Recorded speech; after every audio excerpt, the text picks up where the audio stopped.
Assalamualaikum warahmatullahi wabarakatuh. Gimana kabarnya teman-teman? Baik kan?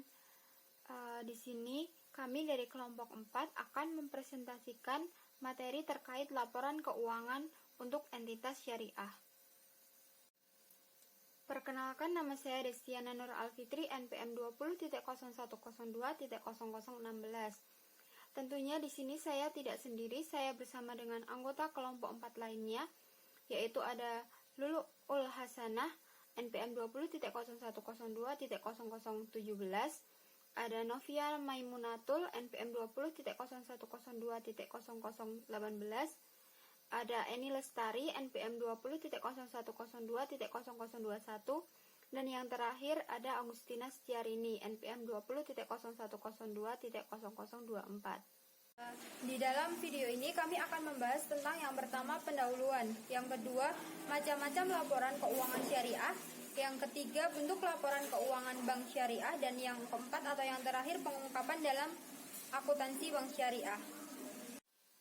Penyajian laporan keuangan akuntansi suatu entitas syariah telah diatur dalam Pedoman Standar Akuntansi Keuangan atau biasa kita sebut sebagai PSAK, dan juga Pedoman Akuntansi Perbankan Syariah Indonesia atau PAPSI. Oleh karena itu, laporan keuangan harus mampu memfasilitasi semua pihak yang terkait dengan bank syariah. Kekurangan perhatian PSAK dan PAPSI dalam masalah syariah juga terdapat dalam hal fungsi laporan keuangan memfasilitasi DPS untuk memeriksa dana non-halal yang diterima oleh bank. Penggabungan dapat menimbulkan persoalan syariah berupa tercampurnya yang hak dan yang batil. Ketiadaan pemisahan akan menyebabkan kurangnya perhatian untuk mengupayakan pengeliminasian dana non-halal di masa depan yang akan datang. Macam-macam laporan keuangan. Ada neraca, laporan laba rugi, laporan arus kas, laporan perubahan ekuitas, laporan perubahan dana investasi terikat, laporan sumber daya penggunaan dan zakat, infak, dan sodaqoh, laporan sumber dan penggunaan dana Qardul Hasan, dan yang terakhir catatan atas laporan keuangan. Neraca. Unsur-unsur neraca meliputi aktiva, kewajiban, investasi tidak terikat, dan ekuitas. Penyajian aktiva pada neraca atau pengungkapan pada catatan atas laporan keuangan atas aktiva yang dibiayai oleh bank sendiri dan aktiva yang dibiayai oleh bank bersama pemilik dana investasi tersebut. Dalam slide ini terdapat gambar contoh unsur-unsur aktiva dalam neraca. Investasi tidak terikat merupakan dana yang diterima oleh bank dengan kriteria sebagai berikut, antara lain: yang pertama, bank mempunyai hak untuk menggunakan dan menginvestasikan dana, termasuk hak untuk mencampur dana yang dimaksud dengan dana lainnya. Jadi mencampurkan dua dana. Yang kedua, keuntungan dibagikan sesuai dengan nisbah yang telah disepakati. Dan yang terakhir, bank tidak memiliki kewajiban secara mutlak untuk mengembalikan dana tersebut jika dana tersebut mengalami kerugian. Penyajian pos-pos yang terkait dengan transaksi istihna adalah sebagai berikut, antara lain: yang pertama, termin istihna yang sudah ditagih disajikan sebagai pos pengurang istihna dalam penyelesaian. Yang kedua, selisih lebih antara istihna dalam penyelesaian dan termin istihna yang sudah disajikan sebagai aktiva, sedangkan selisih kurang antara istihna dalam penyelesaian dan termin istihna yang sudah ditagih akan diakui sebagai kewajiban. Yang ketiga, aktiva istihna dalam penyelesaian yang telah selesai dibuat disajikan sebagai persediaan sebesar harga jual istihna kepada pembeli akhir. Dan yang terakhir, dalam istihna paralel, piutang istihna dan uang istihna tidak boleh saling dihapus. Saya Lu'lu'ul Hasanah dengan NPM 20.01.02.0017 akan melanjutkan memaparkan materi mengenai laporan laba rugi. Jadi, dalam laporan laba rugi ini dengan memperhatikan ketentuan dalam PSAK lainnya, penyajian yang disajikan dalam laporan laba rugi ini mencakup tetapi tidak terbatas pada pos-pos pendapatan dan beban-beban berikut ini. Jadi seperti yang bisa teman-teman lihat pada buku halaman 86, di situ tertera bahwa terdapat pendapatan operasi utama dari pendapatan dari jual beli, pendapatan dari sewa, pendapatan dari bagi hasil, dan pendapatan operasi utama lainnya. Yang selanjutnya terdapat laporan arus kas. Laporan arus kas menyajikan informasi kas sehubungan dengan aktivitas, pendapatan, dan transitoris yang menggambarkan saldo awal, penerimaan, pengeluaran, dan saldo akhir kas selama periode tertentu. Nah, laporan arus kas ini disajikan sesuai dengan PSAK 2, laporan arus kas, dan PSAK 31. Di sini, laporan arus kas itu melaporkan arus kas selama periode tertentu dan diklasifikasikan menurut operasi, investasi, dan pendanaan. Berikutnya terdapat laporan perubahan ekuitas. Laporan perubahan ekuitas disajikan dengan PSAK 1, penyajian laporan keuangan. Dan berikut ini item yang muncul dalam laporan di perusahaan. Yang pertama ada laba rugi, yang kedua pendapatan komprehensif, yang ketiga cadangan umum, yang keempat distribusi dividen, yang kelima setoran modal dari kepentingan non-pengendali, yang keenam pelaksanaan opsi saham, yang ketujuh perubahan kepentingan non-pengendali terhadap entitas anak, yang kedelapan transaksi ekuitas lainnya. Selanjutnya terdapat laporan perubahan dana investasi terikat. Dalam laporan perubahan dana investasi terikat itu memisahkan dana investasi terikat berdasarkan sumber dana dan memisahkan investasi berdasarkan jenisnya.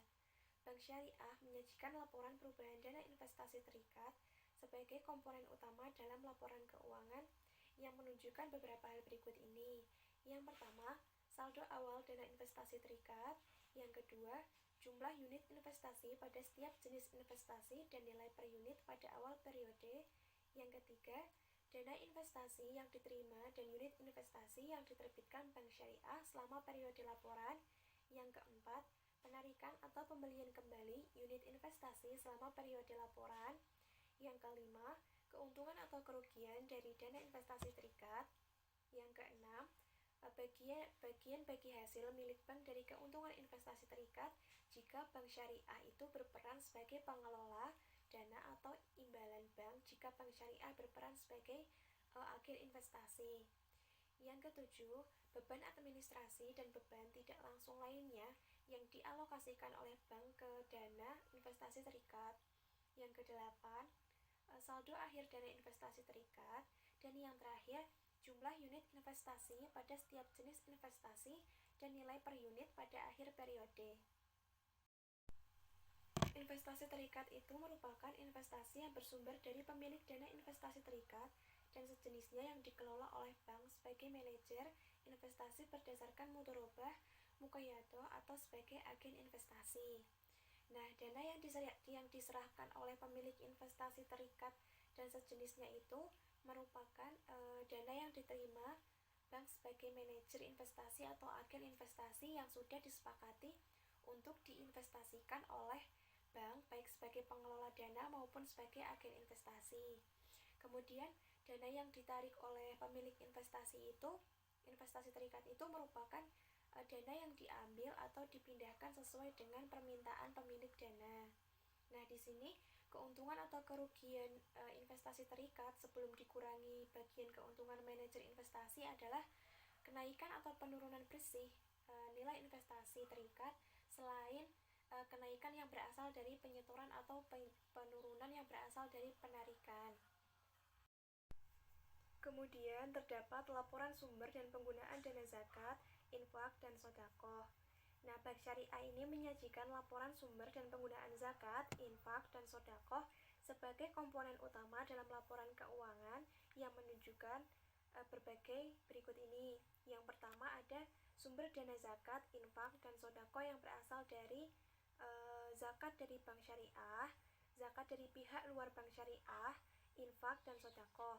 Yang kedua, penggunaan dana zakat, infak, dan sedekah itu untuk fakir miskin, hamba sahaya, orang yang terlilit hutang, fakir, orang yang baru masuk Islam atau mualaf, orang yang berjihad, orang yang dalam perjalanan, dan amil.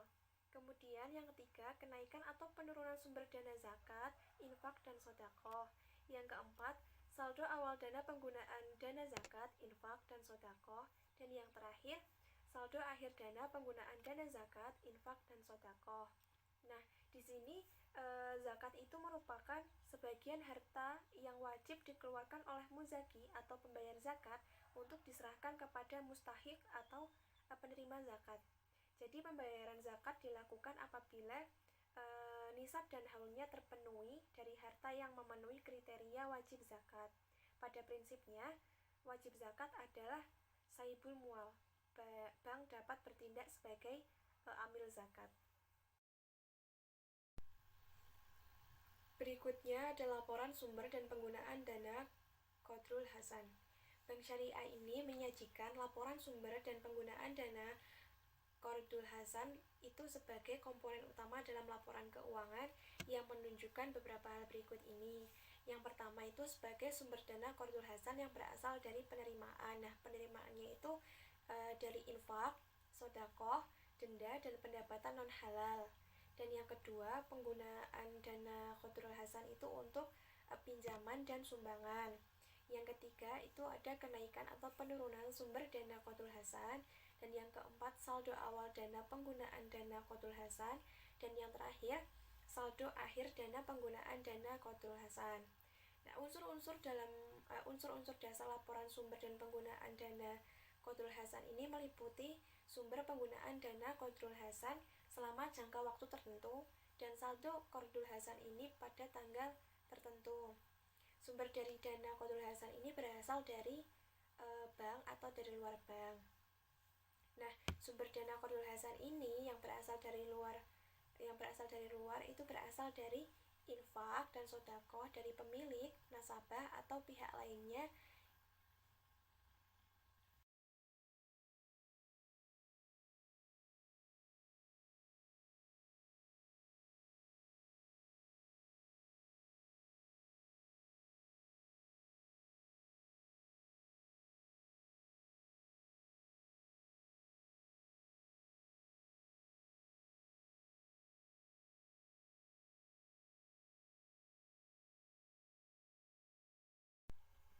Penyusunan laporan keuangan Bank Syariah. Sama seperti dengan perusahaan yang lainnya, Bank Syariah secara umum dalam melakukan penyusunan laporan keuangan itu juga melalui beberapa tahapan. Beberapa tahapan itu antara lain yang pertama ada bukti transaksi, jurnal, buku besar, neraca saldo, jurnal penyesuaian, dan laporan keuangan. Nah, yang pertama itu terdapat bukti transaksi. Jadi bukti transaksi itu sangat penting dikarenakan itu merupakan kepastian keabsahan transaksi yang dicatat dan sebagai rujukan apabila terjadi masalah di kemudian hari. Dan bukti itu didapat berasal dari Bank Syariah sendiri dan dapat pula berasal dari pihak-pihak yang berhubungan dengan Bank Syariah. Nah, yang kedua itu terdapat jurnal. Jadi setiap ayat jurnal ini terdiri paling tidak satu perkiraan di debit dan satu perkiraan di kredit. Begitu pula jumlah di debit harus sama dengan jumlah yang ada di kredit. Begitu. Cara pencatatannya ayat jurnal ini dikenal dengan istilah double entry accounting system. Yang selanjutnya yang ketiga itu terdapat buku besar. Nah, buku besar ini merupakan data pindahan dari jurnal ke dalam perkiraan masing-masing atau posting. Nah, langkah-langkah untuk posting ini itu terdapat 4. Yang pertama, pindahkan tanggal yang terdapat dalam jurnal ke dalam perkiraan yang bersangkutan. Yang kedua, pindahkan jumlah yang di debit dan atau di kredit itu ke dalam jurnal debit dan kredit perkiraan buku besar. Yang ketiga, itu mencatat kode dan nomor halaman jurnal ke dalam kolom ref diperkirakan buku besar. Nah, yang terakhir itu menjumlahkan sisi debit dan sisi kredit, kemudian cari selisih antara debit atau kredit sehingga untuk menentukan saldo akhirnya. Nah, terus kemudian ada neraca saldo. Neraca saldo ini merupakan pengelompokan perkiraan buku besar berdasarkan saldo debit dan saldo kreditnya, sehingga jumlah saldo yang ada di sisi debit itu sama dengan jumlah yang ada di sisi kredit, jadi balance gitu. Selanjutnya ada jurnal penyesuaian. Nah, jurnal penyesuaian ini merupakan jurnal yang dibuat pada akhir periode dengan maksud untuk mengkoreksi perkiraan-perkiraan sehingga mencerminkan keadaan yang sebenarnya. Nah, pada umumnya perkiraan-perkiraan yang perlu disesuaikan itu di akhir periode antara lain ada pendapatan yang diterima di muka dan biaya yang dibayar di muka. Terus biaya pemakaian perlengkapan kantor periode berjalan. Kemudian beban penyusutan dan akumulasi penyusutan aktiva tetap. Terus yang terakhir serta perkiraan-perkiraan lainnya yang membutuhkan penyesuaian di akhir periode. Dan tahapan yang terakhir itu adalah laporan keuangan, di mana laporan keuangan itu pokok terdiri dari neraca, laba rugi, dan perubahan kekayaan bersih. Nah, neraca ini merupakan keadaan posisi keuangan pada tanggal tertentu. Laba rugi itu ikhtisar pendapatan dan biaya untuk suatu jangka waktu tertentu, sedangkan perubahan kekayaan bersih itu merupakan ikhtisar kenaikan dan penurunan kekayaan dari perusahaan tersebut. Perkenalkan, saya Novia Memunatul, NPM 20.0102.0018, ingin melanjutkan presentasi tentang definisi pernyataan keuangan dalam akuntansi syariah. Secara umum, pernyataan keuangan untuk bank syariah ini dijelaskan sebagai 1. Pernyataan keuangan yang menggambarkan fungsi bank Islam sebagai investor, hak dan kewajibannya, dengan tidak memandang tujuan bank Islam itu dari masalah investasinya. Lalu, mekanisme investasi yang digunakan terbatas hanya pada beberapa cara yang dibolehkan syariah. Karena pernyataan keuangan meliputi 4, yaitu pernyataan posisi keuangan, pernyataan pendapatan, pernyataan aliran kas, dan pernyataan laba ditahan atau pernyataan perubahan pada pemilik saham.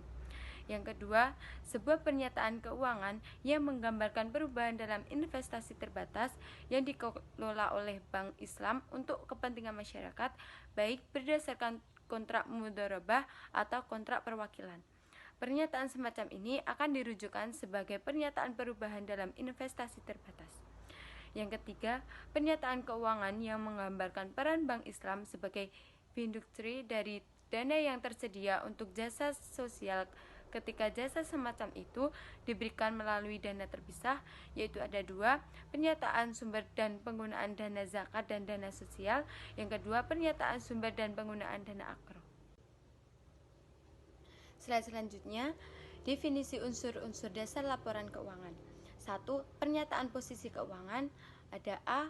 Aset merupakan sesuatu yang mampu menimbulkan aliran kas positif atau manfaat ekonomi lainnya, baik dengan dirinya sendiri ataupun dengan aset yang lain, yang haknya didapat oleh bank syariah sebagai hasil dari transaksi atau peristiwa di masa lalu. B. Liabilitas.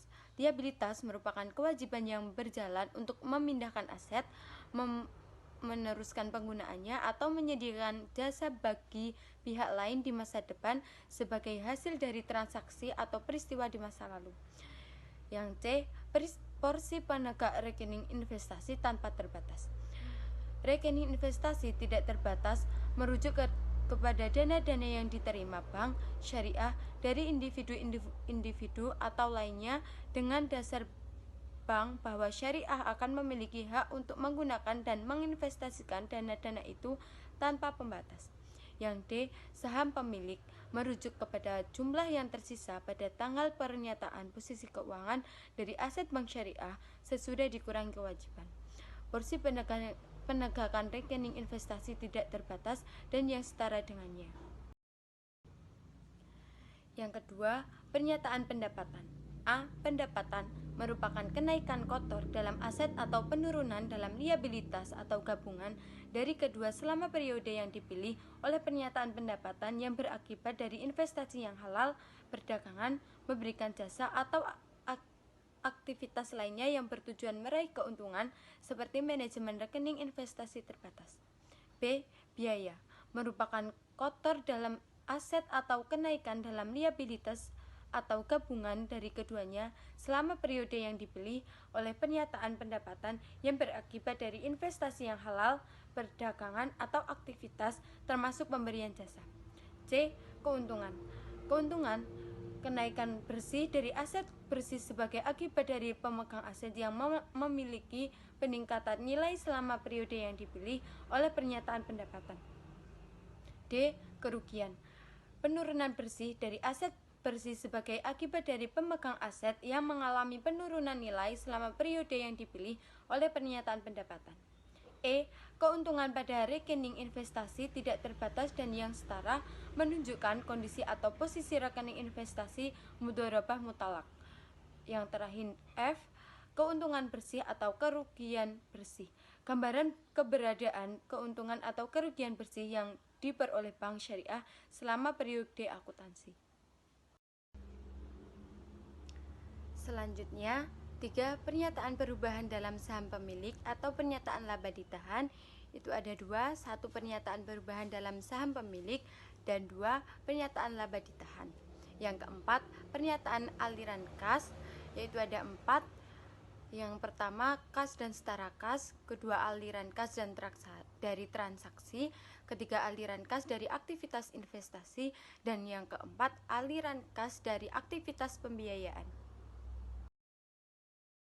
Definisi unsur-unsur dasar laporan keuangan. Selanjutnya, nomor 5, pernyataan perubahan dalam investasi terbatas dan setaranya yang terdiri dari investasi terbatas dan simpanan dan penarikan oleh pemegang rekening investasi terbatas. Yang keenam, pernyataan sumber dan penggunaan dana zakat serta dana sosial yang terdiri dari sumber dana zakat dan dana sosial, penggunaan dana zakat dan dana sosial, lalu saldo dana zakat dan dana sosial. Yang ketujuh, pernyataan sumber dan penggunaan dana dalam KORT yang terdiri dari KORT, sumber dana dalam KORT, penggunaan dana dalam KORT, dan saldo dana dalam KORT. Bentuk laporan keuangan bank syariah. Yang pertama, laporan posisi keuangan atau biasa kita sebut sebagai neraca.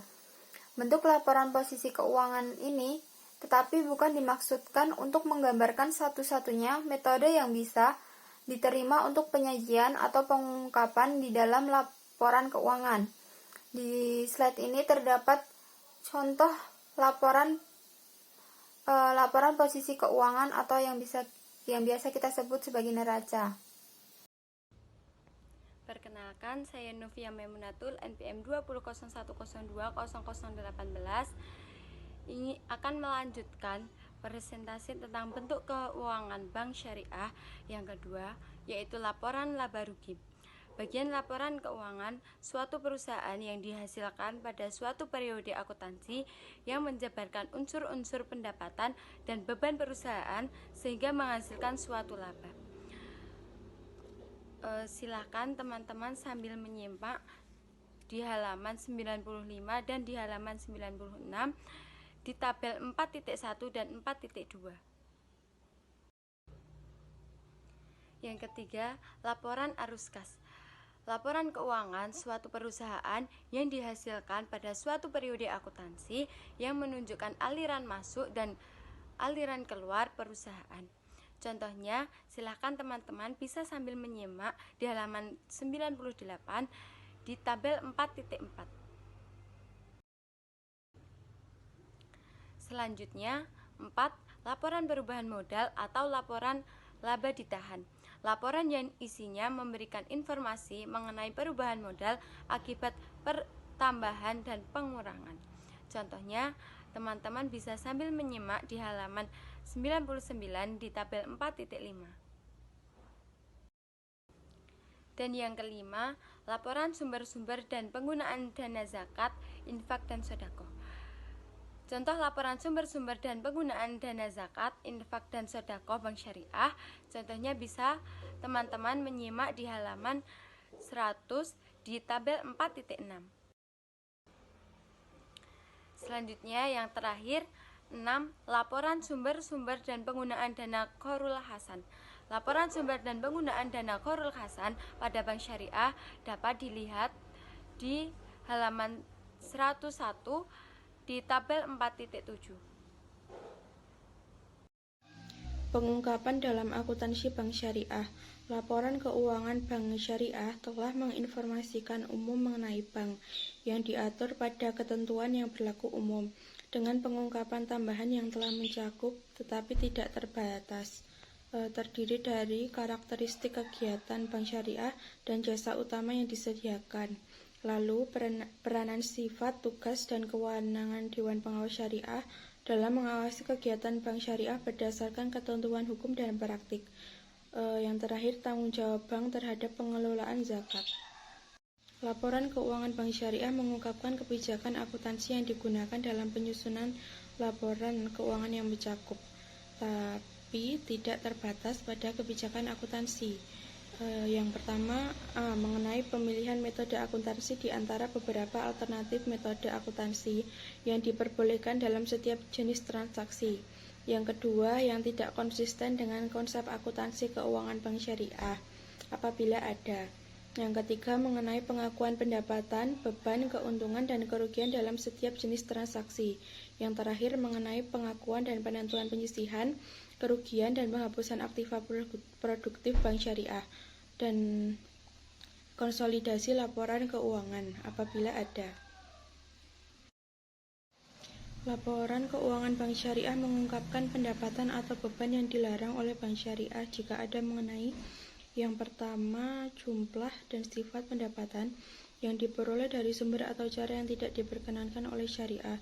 Yang kedua, jumlah dan sifat beban yang tidak sesuai dengan syariah.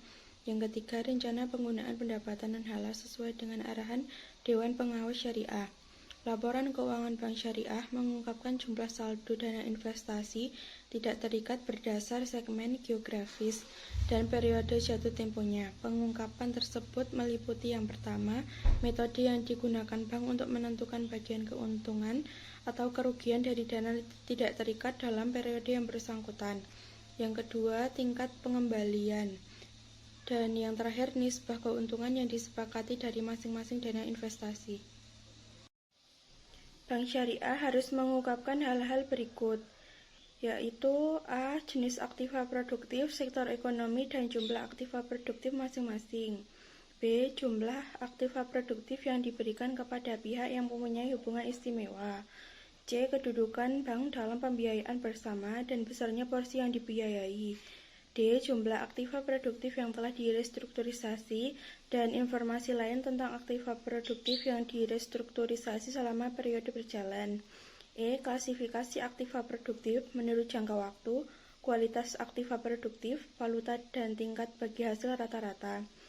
F. Ikhtisar perubahan penyisihan kerugian dan penghapusan aktiva produktif yang diberikan dalam tahun yang bersangkutan, menunjukkan saldo awal, penyisihan selama tahun berjalan, penghapusan selama tahun berjalan, pembayaran aktiva produktif yang telah dihapus bukukan, dan saldo penyisihan pada akhir tahun. Kebijakan dan metode akuntansi penyisihan, penghapusan aktiva produktif bermasalah. H. Metode yang digunakan untuk menentukan penyisihan khusus dan umum. I. Kebijakan manajemen dan pelaksanaan pengendalian risiko portofolio produktif. C. Besarnya aktiva produktif bermasalah dan penyisihan untuk setiap sektor ekonomi. Yang terakhir, saldo aktiva produktif yang sudah dihentikan. Perkenalkan, nama saya Agustina Setiarini, NPM 2001020024, akan melanjutkan persentase dari Mbak Eni, yaitu terkait materi pengungkapan untuk setiap komponen laporan keuangan. Neraca pengungkapan pembiayaan mudharabah mencakup, tetapi tidak terbatas pada yang pertama, jumlah pembiayaan mudharabah kas dan non-kas. Yang kedua, kerugian atas penurunan nilai aktiva mudharabah apabila ada. Yang ketiga yaitu persentase kepemilikan dana pada investasi tidak terikat yang signifikan berdasarkan kepemilikan perorangan dan atau badan hukum. Bank Syariah mengungkapkan dasar penentuan besar penyisihan kerugian pembiayaan musyarakah dan piutang yang berasal dari penyelesaian akad musyarakah pada suatu periode. Bank Syariah mengungkapkan saldo transaksi murabahah berdasarkan sifatnya, baik berupa pesanan, mengikat maupun tidak mengikat. Materi selanjutnya yaitu pengungkapan transaksi ijarah dan ijarah mutahiyah bitamlik mencakup, tetapi tidak terbatas pada yang pertama, sumber dana yang digunakan dalam pembiayaan ijarah. Yang kedua, jumlah piutang cicilan ijarah yang akan jatuh tempo hingga 2 tahun terakhir. Yang ketiga, jumlah objek sewa berdasarkan jenis transaksi atau ijarah dan ijarah mutahiyah bitamlik, jenis aktiva dan akumulasi penyusutannya apabila Bank Syariah sebagai pemilik objek sewa. Yang keempat, jumlah utang ijarah yang jatuh tempo hingga 2 tahun akan datang apabila Bank Syariah sebagai penyewa. Dan yang kelima, komitmen yang berhubungan dengan perjanjian ijarah mutahiyah bitamlik yang berlaku efektif pada periode laporan keuangan berikutnya. Pengungkapan transaksi wadiyah mencakup tetapi tidak terbatas pada yang pertama, jumlah dana atau barang yang mengikuti prinsip wadiyah zat amanah. Yang kedua, jumlah dana wadiyah yang diblokir sebagai jaminan pembiayaan atau transaksi perbankan lainnya. Bank Syariah mengungkapkan transaksi wakalah yang belum diselesaikan berdasarkan jenis dan jumlah. Bank Syariah mengungkapkan kisaran persentase bagi hasil dari masing-masing jenis dana investasi tidak terikat transaksi. Materi selanjutnya yaitu laporan laba rugi. Pendapatan, beban, keuntungan, dan kerugian harus diungkapkan berdasarkan jenis menurut karakteristik transaksi. Sejauh bisa dilaksanakan, hal-hal tersebut di bawah ini yang berasal dari investasi yang dibiayai bersama oleh bank dan para pemilik dana investasi tidak terikat, dan investasi yang hanya dibiayai oleh bank harus diungkapkan secara terpisah. Yang pertama, pendapatan dan keuntungan investasi. Yang kedua, beban dan kerugian investasi. Yang ketiga, laba atau rugi investasi. Yang keempat, bagian para pemilik dana investasi tidak terikat pada pendapatan atau kerugian dari investasi sebelum sebagian pengelola dana. Yang kelima, bagian bank pada pendapatan atau kerugian investasi. Dan untuk yang terakhir, yang keenam, bagian pada bank pendapatan dana investasi tidak terikat sebagai pengelola dana. Selanjutnya yaitu laporan perubahan dana investasi terikat. Pengungkapan hal-hal yang berkaitan dengan laporan perubahan dana investasi terikat dalam catatan atas laporan keuangan mencakup, tetapi tidak terbatas pada yang pertama, periode yang mencakup oleh laporan perubahan dana investasi terikat. Yang kedua, secara terpisah saldo awal, keuntungan atau kerugian, dan saldo akhir dana investasi terikat yang berasal dari revaluasi dana investasi tidak terikat. Yang ketiga, sifat dari hubungan antara bank dan para pemilik dana investasi terikat, baik bank sebagai pengelola dana maupun sebagai agen investasi. Dan yang keempat, hak dan kewajiban yang dikaitkan dengan masing-masing jenis dana investasi atau unit investasi. Laporan sumber dan penggunaan dana zakat, infak, dan sedekah. Pengungkapan hal-hal yang berkaitan dengan laporan sumber dan penggunaan dana zakat, infak, dan sedekah dalam catatan atas laporan keuangan mencakup tetapi tidak terbatas pada yang pertama, periode yang dicakup oleh laporan sumber dan penggunaan dana zakat, infak, dan sedekah. Yang kedua, dasar penentuan zakat para pemegang saham jika bank diharuskan membayar zakat atas nama para pemegang saham. Yang ketiga, rincian sumber dana zakat, infak, dan sedekah. Yang keempat, dana zakat, infak, dan sedekah yang disalurkan bank selama periode laporan. Dan yang kelima, dana zakat, infak, dan sedekah yang belum disalurkan pada akhir periode laporan. Selanjutnya yaitu laporan sumber dan penggunaan dana Qardul Hasan.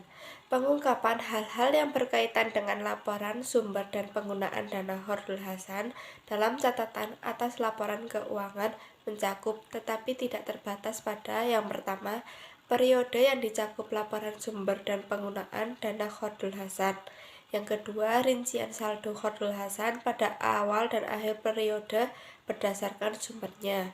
Yang ketiga, jumlah dana yang disalurkan dan sumber dana yang diterima selama periode laporan berdasarkan jenisnya. Sekian presentasi dari kelompok kami. Bila ada kurang lebihnya mohon maaf. Wassalamualaikum warahmatullahi wabarakatuh.